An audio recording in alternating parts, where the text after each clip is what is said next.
Well, I am very blessed that I can interact with our wish granters, our volunteers, our staff members, and our families. I kind of work behind the scenes to schedule and plan and contact different resources in order to make the wish happen, along with my coworkers.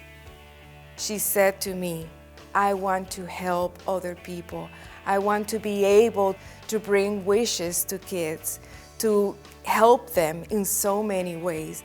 This is what I want to do, Mom. I mean, come on, I don't think you can get better than that.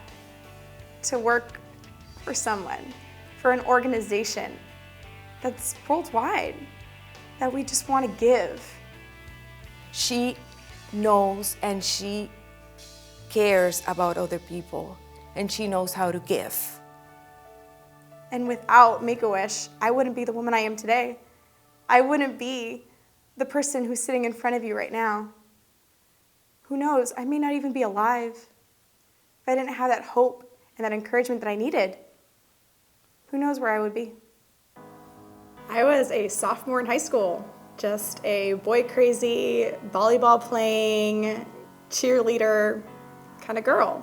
I was used to the parties and going out and focused on my friends and just very focused on me, as most teenagers are.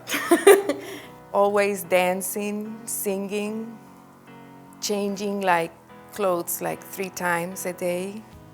Never thinking about, the future, never really thinking about tomorrow, and just always enjoying the moment. Well, my sophomore year of high school, I started experiencing a lot of fatigue, a lot of night sweats and coughing and just depression. I thought that she was having a flu or some kind of virus. It just progressively got worse and worse and worse, and the fevers got higher and the coughing got more, and then more night sweats and more exhaustion.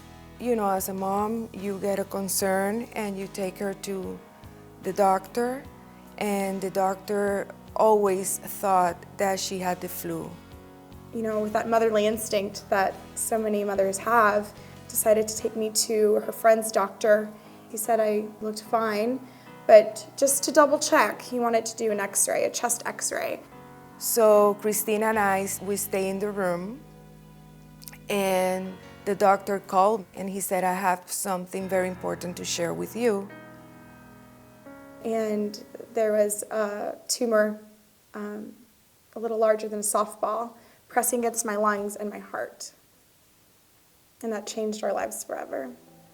This is very serious, and we need to rush her to the hospital for a biopsy. It was unbelievable. It was hard to believe that this was happening to me. I was by myself in the waiting room for the results. So when the doctor came out from the room, he came straight to me and he said, she has cancer. And put me into ICU and told me that, we're here for you. Just stay comfortable. Don't worry about it. And I started crying. I started screaming. This is my beautiful 16-year-old daughter, and she has cancer.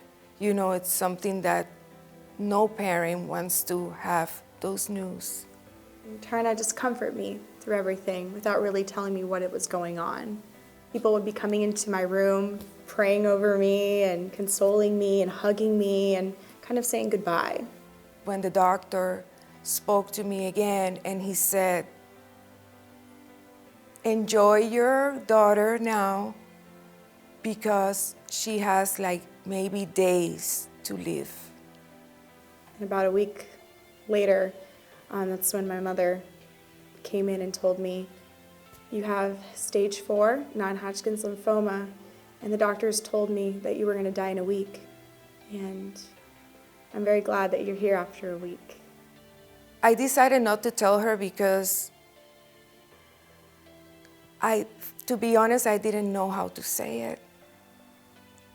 I always thought I was Superwoman. I always thought I was, in a way, going to live forever. I never really thought about death. I never thought about the end of my life. So it was just very overwhelming. It's very hard to express it in words. It was very difficult to even comprehend. Chemotherapy is one of those things that you don't really understand how it is until you go through it yourself. It takes over your whole being. It takes over your whole body. It's hard to move. It's hard to flip a page. It's hard to breathe. You have sores down your throat. You can't swallow your own saliva. You can't drink a cup of water without it hurting. And I felt completely different. I felt as if I had no control over my own body and what I was feeling and how I was moving.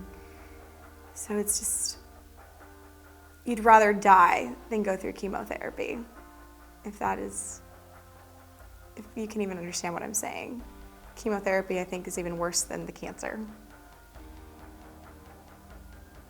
I never truly believed that I was going to die, even though it was being said around so often. I never thought, and I never believed the doctors. I knew I was going to live. It didn't matter what they said. I knew I was going to live.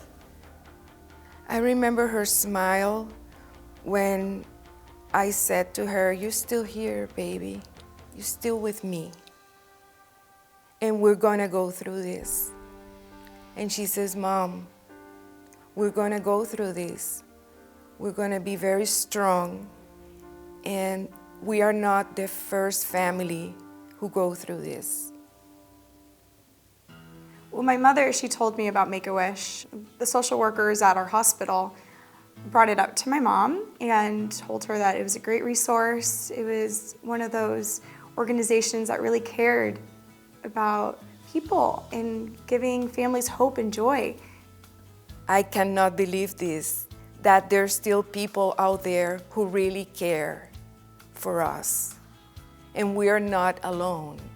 When I had just been into remission is when our fantastic wish granters came to my home and brought me my wish, which was a Apple iBook laptop that I specifically asked for. I wrote down exactly what I wanted on a piece of paper and even drew it for my wish granter at her request. It was a window for the future. It was a window for her to communicate with her relatives, with her friends, to look for colleges, to just hope. I wanted to plan for my future, to be able to go to college and make something of myself so that I could do what Make-A-Wish did for me. And she always said, "Mommy, this is the best wish I could ever get. I will be able to become someone." And if I would be able to go to school and get the education that I needed to be able to work for an organization like Make-A-Wish, that's all I needed. And I knew that this laptop was the first step to that. I'm so grateful of all the volunteers, of all the people who work for Make-A-Wish, because Christine has been transformed, has been able to give to this world. And this is what we all need, to learn how to give. Well, Make-A-Wish gives these families hope, specifically to the children, to these kids, that they're told no on a daily basis. That no, you can't go here, you can't do this, you can't have this. And for us to be able to say, yes, we can give you this, so that you can keep pushing forward in life and have hope and encouragement and joy. Now she is giving these kids hope and their dreams come true. The Make-A-Wish is a wonderful nonprofit organization that needs a lot of help, needs a lot of donors, because it's worth it.